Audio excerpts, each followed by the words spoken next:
My dear Wormwood, so you have great hopes that the patient's religious phase is dying away, have you? I always thought the training college had gone to pieces since they put old Slubgob at the head of it, and now I am sure. Has no one ever told you about the law of undulation? Humans are amphibians, half spirit and half animal. The enemy's determination to produce such a revolting hybrid was one of the things that determined our father to withdraw his support from him. As spirits, they belong to the eternal world, but as animals, they inhabit time. This means that while their spirit can be directed to an eternal object, their bodies, passions, and imaginations are in continual change, for to be in time means to change. Their nearest approach to constancy, therefore, is undulation, the repeated return to a level from which they repeatedly fall back, a series of troughs and peaks. If you had watched your patient carefully, you would have seen this undulation in every department of his life: his interest in his work, his affection for his friends, his physical appetites, all go up and down. As long as he lives on earth, periods of emotional and bodily richness and liveliness will alternate with periods of numbness and poverty. The dryness and dullness through which your patient is now going are not, as you fondly suppose, your workmanship. They are merely a natural phenomenon which will do us no good unless you make a good use of it. To decide what the best use of it is, you must ask what use the enemy wants to make of it, and then do the opposite. Now, it may surprise you to learn that in his efforts to get permanent possession of a soul, he relies on the troughs even more than on the peaks. Some of his special favorites have gone through longer and deeper troughs than anyone else. The reason is this. To us, a human is primarily food. Our aim is the absorption of its will into ours, the increase of our own area of selfhood at its expense. But the obedience which the enemy demands of men is quite a different thing.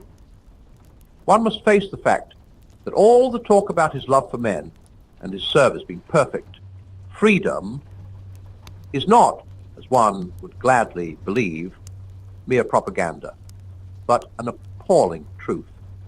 He really does want to fill the universe with a lot of loathsome little replicas of himself, creatures whose life, on its miniature scale, will be qualitatively like his own, not because he has absorbed them, but because their wills freely conform to his.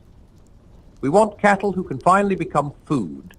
He wants servants who can finally become sons. We want to suck in. He wants to give out. We are empty and would be filled. He is full and flows over. Our war aim is a world in which our Father below has drawn all other beings into himself.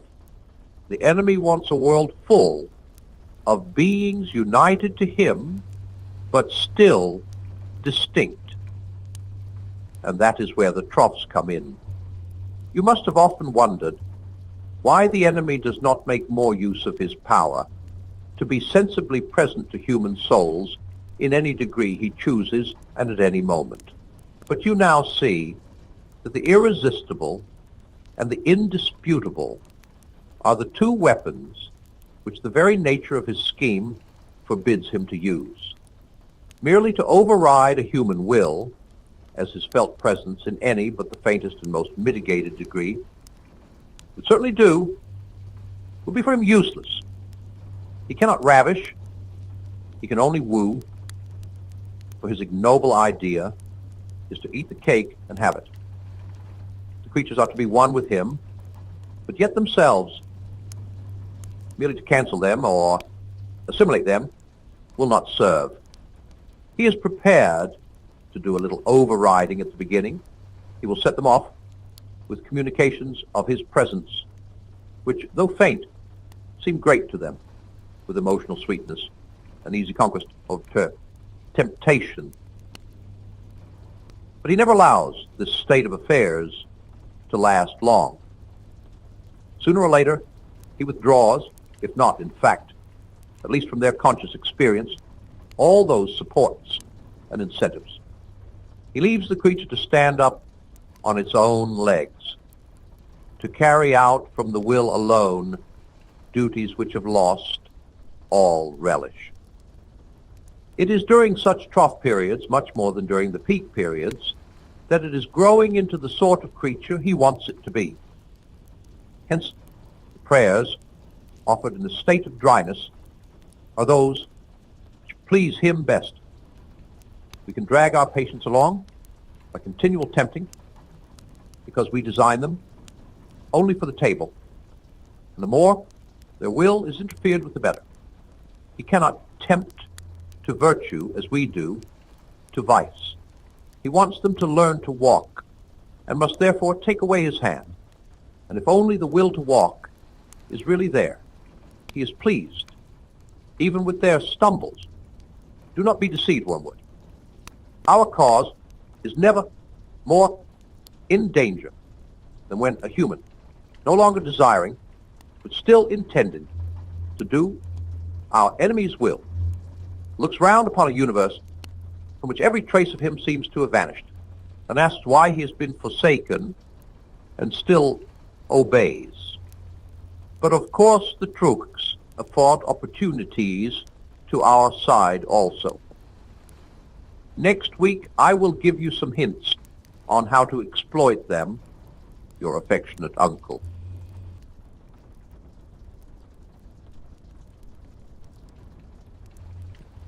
My dear Wormwood, obviously you are making excellent progress. My only fear is lest in attempting to hurry the patient, you awaken him to a sense of his real position. For you and I, who see that position as it really is, must never forget how totally different it ought to appear to him. We know that we have introduced a change of direction in his course, which is already carrying him out of his orbit around the enemy. But he must be made to imagine that all the choices which have affected this change of course are trivial and revocable. He must not be allowed to suspect that he is now, however slowly, heading right away from the sun on a line which will carry him into the cold and dark of utmost space. For this reason, I am almost glad to hear that he is still a churchgoer and a communicant. I know there are dangers in this, but anything is better than that he should realize the break he has made with the first months of his Christian life. As long as he retains externally the habits of a Christian, he can still be made to think of himself as one who has adopted a few new friends and amusements, but whose spiritual state is much the same as it was 6 weeks ago. And while he thinks that, we do not have to contend with the explicit repentance of a definite, fully recognized sin, but only with his vague, though uneasy feeling that he hasn't been doing very well lately. This dim uneasiness needs careful handling.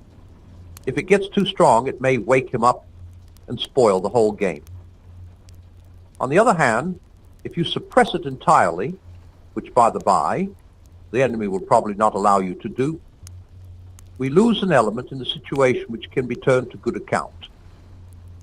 If such a feeling is allowed to live, but not allowed to become irresistible and flower into real repentance, it has one invaluable tendency. It increases the patient's reluctance to think about the enemy. All humans at nearly all times have some such reluctance. But when thinking of him involves facing and intensifying a whole vague cloud of half-conscious guilt, this reluctance is increased tenfold. They hate every idea that suggests him, just as men in financial embarrassment hate the very sight of a passbook. In this state, your patient will not omit, but he will increasingly dislike his religious duties.